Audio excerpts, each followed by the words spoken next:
We have an editor from SportsIntel.ng, Enitan Obadino, joining us to do a breakdown. Of course, he'll be joining us with Olatunji Olajide here via Zoom. Thank you so much, Enitan. You're welcome to the conversation.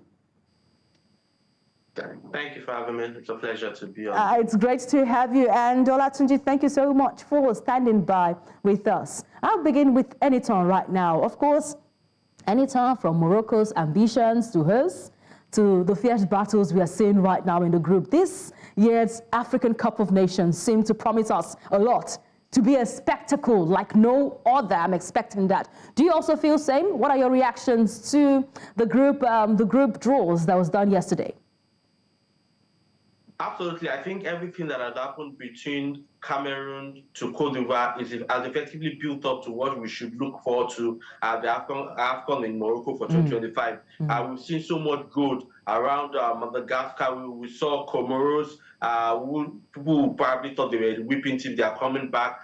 We've seen Tanzania also coming back again in such a short period. So that tells you a lot about the growth of the game. Now, I cannot say all those teams are fantastic teams. I have to be realistic, but Africa has got to store a lot of dark horses, countries you call dark horses, that if you blink, if you snooze, you lose. You see countries like Ghana being unable to qualify. So you saw what Sudan has done to them. So it's building up to an exciting cup. So naturally, people concluded there are no group of death, and I agree with them. But this I would like to add is basically most of the groups are even out.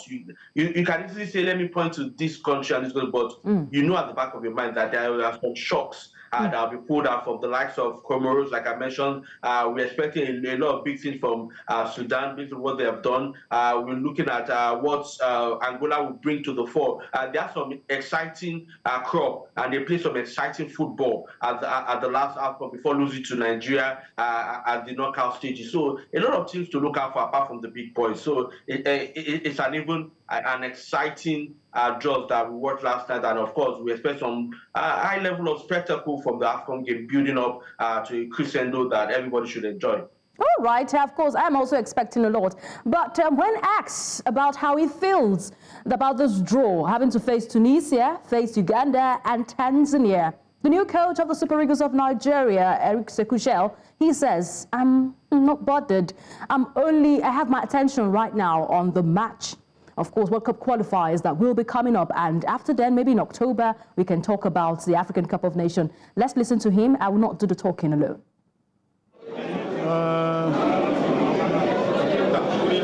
There is no little team in AFCON.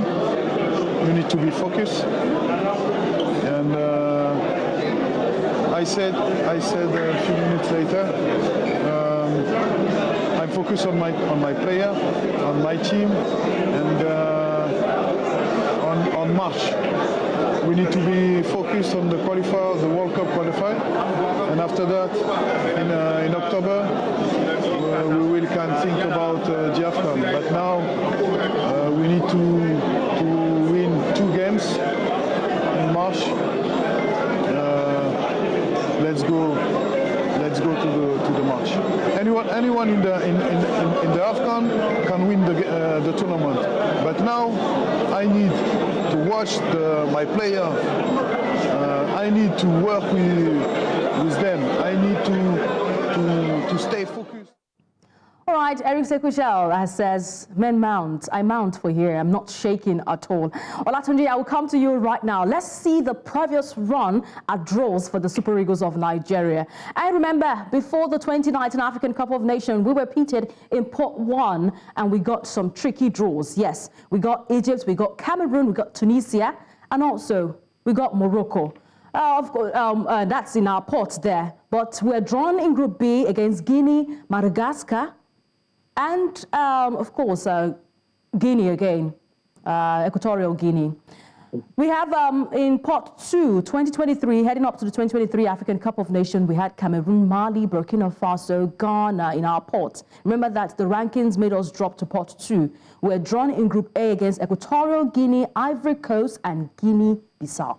At this time, we have pot 1, and we're drawn against Tunisia, Uganda, and Tanzania. This can resolve by Éric Chelle. He says he's not bothered. And remember, Nigerians already bragging, saying there's no issue here, no excuse here, we're supposed to win. Does it tell us that the team is really focused and their strategy is about, of course, winning and going forward? Olatunji, are you still with me? Yes, I'm with you. All right, that question was... Okay. For Éric Chelle, that's the coach of the Super Eagles of Nigeria, he has said the right things. He said what we expected him to say, which is the focus now is not the AFCON yet. We still have a big task in the FIFA World Cup qualifier that, the window by March, and Nigeria are in a very, very tight spot where they need to win basically all their games and hope that results from other groups, from other, games in the group go their way. So there's a big task in March, which is what he is focused on right now. But, that aside, looking at the group, football, yes, is not played on paper, but on paper, Nigeria seems to be like the team that should be able to, top that group, talked about Group C. Tunisia, yes, the last time we met was in that 2019 African Cup of Nations quarter-final, where we lost to Tunisia, courtesy that one goal, which knocked the Super Eagles of Nigeria out. And don't forget, before that game against Tunisia, Nigeria had a very good run in the group stage. They won all the 3 games in the group stage before they played against Tunisia in that game. That being said, I think it's a decent group. Tanzania, they've only played one African Cup of Nations. So they are not a proper, household team when it comes to Africa. But Uganda has got a lot to prove. I'll tell you that Uganda has got a lot to prove because they've been working a lot, especially from the coaching crew, to make sure that their team return to the continent.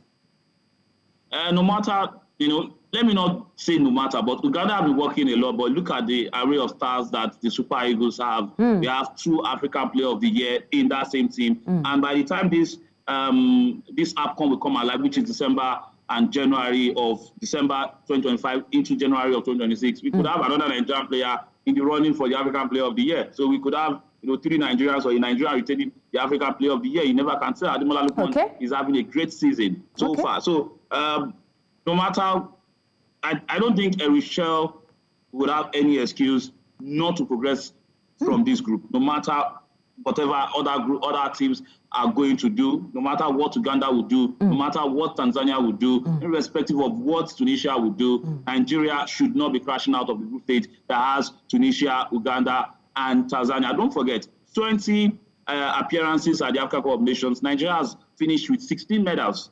16 medals. So Nigeria has only failed to win medals in 4 outings at the African Cup of Nations. This is the 21st outing. So group stage has never been a problem for Nigeria. I don't think this one will be a problem. But 16 medals, it doesn't matter the quantity there. It depends on the quality. Do we have the gold medals? Let me go to Eniton right now quickly. Eniton, I need to know, how does this draw, how should it shape Nigeria's preparation ahead of the tournament? Because these are teams. Tunisia has given us some I don't know what to call it, deja vu, I'll call it, because they took us out in 2019, and now we're facing them. How should this draw, we've known the opponents, how will it shape our preparations? It will shape a lot of our preparations going to the AFCON. Like the coach said, if the coach talking about the actual preparation for this AFCON starts with the World Cup qualifier, where they'll get to look at how the people fare. Then Nigerians can build their expectations. If I can cast your mind back to our preparations for the last AFCON in 2023, we also had the World Cup qualifier before the tournament. We had almost zero hope going into that AFCON until the former coach Pesero found the magic setup that really elevated the Nigerian national team, and of course we got to the final before losing to Cote d'Ivoire. So that also will reflect in this next AFCON that is happening later in the year. Is the tension, is the mood, is the result from the AFCON, from the World Cup qualifier that will guide how we prepare for AFCON. And of course, like I said earlier, there are no walkover teams in AFCON. If you sleep, if you snooze, you lose. When it comes to AFCON, yes, there are some easy teams, and we've virtually played most of them. I think, except for Tanzania. Tanzania should be is attending their 3rd AFCON overall. We've played Uganda only once around the 70s in the early stages of the AFCON. Yeah, we played Tanzania before actually, at the 1980 AFCON where we won on home soil, very first game in the group stage. We've also played Tunisia, but like you pointed out, Tunisia gave us something to worry about the last time we played them, and they've always given us something to worry about every time we face them. So that's a tough game for us to look out for. But I think we should be able to handle the Ugandans. They are not easy. I've seen how they try to build their teams over the years. I told Olatunji that. In them to the AFCON. So it's a tough one. All right, I'll have to put you both on the spot right now. I'll still keep up with them anytime. Anytime, we've seen the groups. Which of them do you see to be termed the group of death? Because you will not say Nigeria is in the group of death right now. But which of them will you term the group of death? I don't think any one of them is wow. In my own books. They are evenly spaced out in terms of competition, in terms of balance. Okay. Yeah, there are some few favorites, but I'll probably look at Egypt's group. Since Egypt are not at the top of their powers, like we've done before, we've seen the growth in Angola, and Zimbabwe are no pushover too. So I'll probably look at their group as one of the toughest. Also maybe Group A, but I don't think there's any single group of death in the draw so far. Okay, Olatunji, you go ahead. Which of them is your group of death?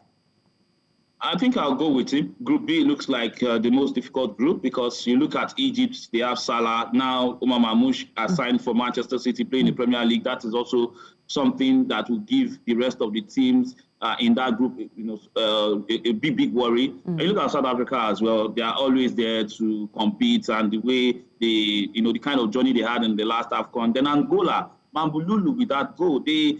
Angola is not about one person, it's not about one player. They have a collective, it's a very balanced team, and they can shock you. They can give you a surprise defeat if you just underrate them. So I think these three teams is really going to be interesting to see how they cancel each other out. Zimbabwe as well. Maybe they can get a point, or maybe they can get 3 points, and they can be spoilers for the rest of the teams in the group. So I'm going with Group B, certainly, as a group of death. All right.